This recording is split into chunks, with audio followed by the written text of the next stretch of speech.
Salam, apa kabar semua saudara, sahabat yang saya kasih dalam Tuhan Yesus Kristus. Terima kasih sudah menonton video-video saya, semoga itu bisa menjadi berkat. Hari ini kembali kita akan bersama-sama merenungkan kebenaran firman Allah yang terambil dari Keluaran pasal yang ke-20 ayat yang ke-7. Keluaran 20 ayat 7 demikian bunyi firman Tuhan. Jangan menyebut nama Tuhan Allahmu dengan sembarangan, sebab Tuhan akan memandang bersalah orang yang menyebut namanya dengan sembarangan. Kalimat ini adalah satu kalimat yang sangat familiar dengan kita. Ada satu kelompok yang berkata itulah hukum yang kedua. Kemudian kelompok lain dari sudut pandang yang berbeda berkata itulah hukum yang ketiga. Saya tidak mau mempersoalkan itu hukum kedua atau ketiga, tapi mari kita melihat bagian firman Tuhan ini, kebenaran ini menjadi sesuatu yang begitu mendasar dalam hidup kita. Jangan menyebut nama Tuhan Allahmu dengan sembarangan. Dengan kata lain bahwa sebenarnya penyebutan sebuah nama dalam perjanjian lama itu selalu memiliki makna. Setiap nama itu memiliki makna.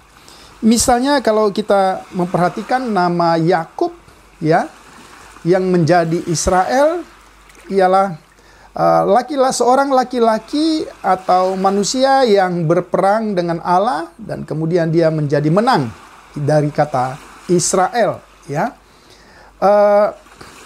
Kemudian kita juga bisa melihat arti kata Nuh, anak penghiburan, atau juga bisa berarti sahabat, beristirahat, kira-kira seperti itu. Nah, jadi setiap nama itu memiliki arti dan nama itu menunjukkan otoritas seseorang.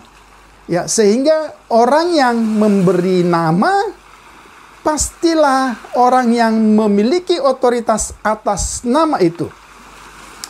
Dan kalau kita memperhatikan misalnya dalam konteks penciptaan ya, salah satu yang dilakukan oleh Tuhan sesudah dia melihat apa yang diciptakan, kemudian dia memberi nama.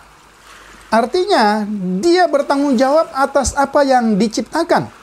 Sesudah dia menciptakan laki-laki dan perempuan, kemudian laki-laki itu juga diberi tanggung jawab untuk memberi nama seluruh binatang yang ada pada waktu itu. Dengan demikian saudara, maka nama dalam perjanjian lama itu sesuatu yang sangat penting. Nah, tidak juga kebetulan kalau nama dari kitab Keluaran itu dalam bahasa aslinya Welesemot, artinya dan inilah nama-nama. Ini penunjukan nama-nama umat pilihan Allah. Itulah Israel.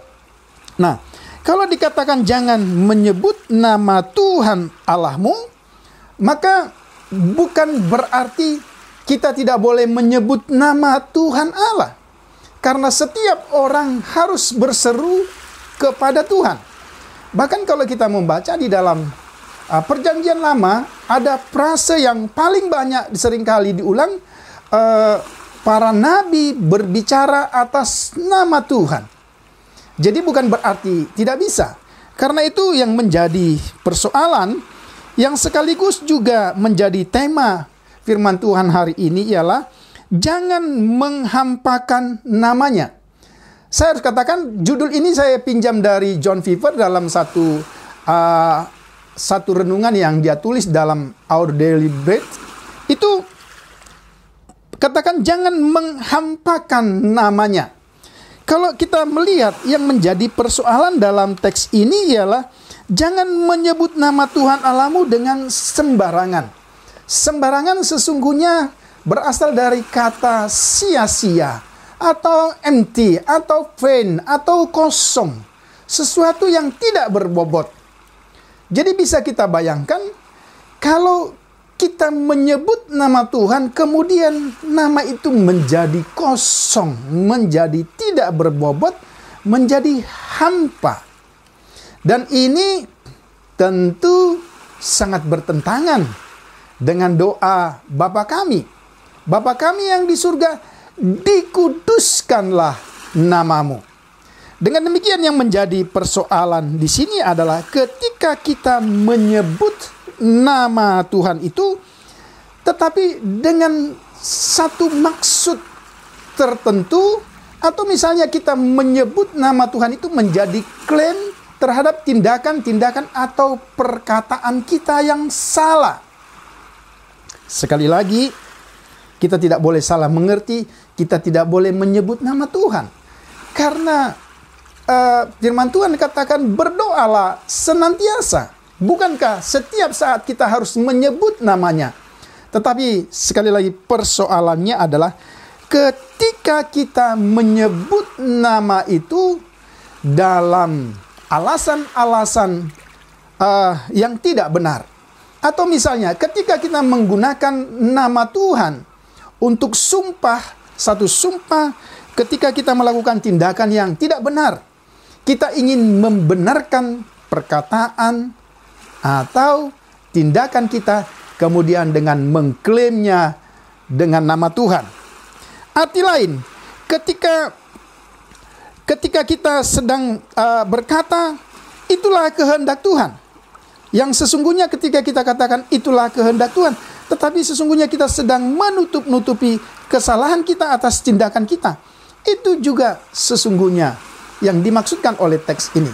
Jadi jangan menyebut nama Tuhan dengan sembarangan adalah ketika kita menggunakan nama itu tidak sesuai hakikatnya. Kita bisa bayangkan nama yang mulia, kabot. Kabot itu berat, kabot itu berbobot, kabut itu mulia.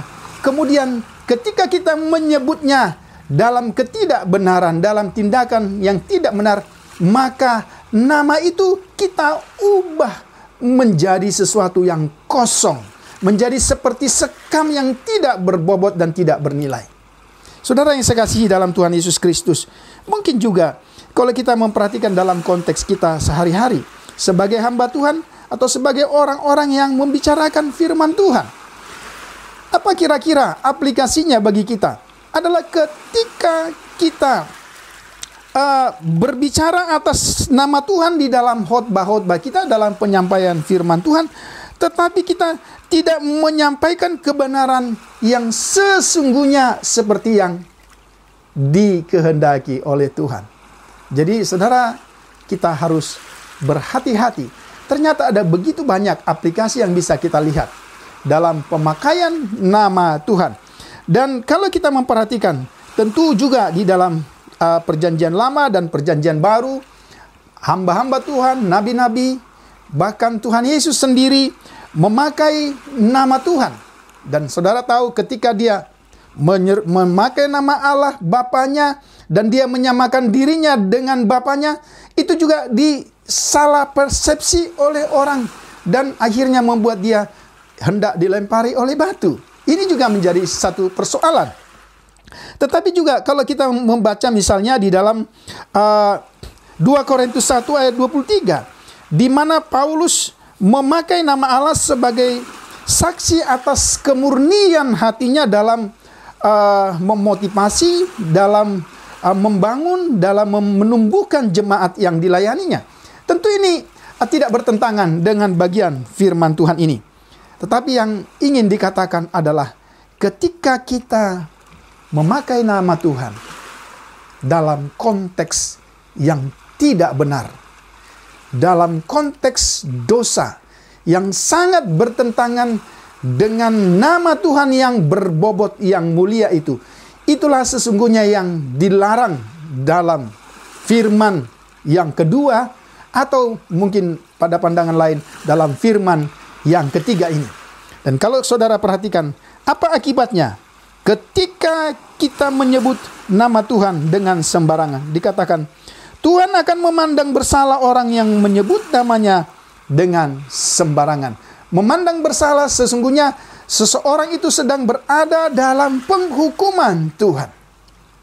Karena itu, mari semua saudara yang sekasihi dalam Tuhan Yesus Kristus, ketika kita berbicara atas nama Tuhan, ya, baik melalui perkataan kita maupun secara verbal maupun dalam tingkah laku kita, mari kita ingat bahwa ketika kita melakukan itu, marilah kita lakukan dengan rasa hormat, dan kita mengingat bahwa nama yang kita sebut, nama yang atasnya kita bertindak adalah nama yang kudus. Paulus berkata, apapun yang kau lakukan, baik dengan perkataan maupun dengan perbuatan, lakukanlah semuanya itu di dalam nama Tuhan Yesus Kristus. Artinya, kita melakukan segala sesuatu dengan klaim dan kebenaran yang sesungguhnya Tuhan kehendaki. Kiranya firman Tuhan yang singkat pada hari ini menjadi berkat bagi kita. Sekali lagi, jangan menghampakan namanya, tetapi mari kita mempermuliakan namanya melalui tutur kata kita, melalui segala hidup kita. Tuhan Yesus memberkati. Salam.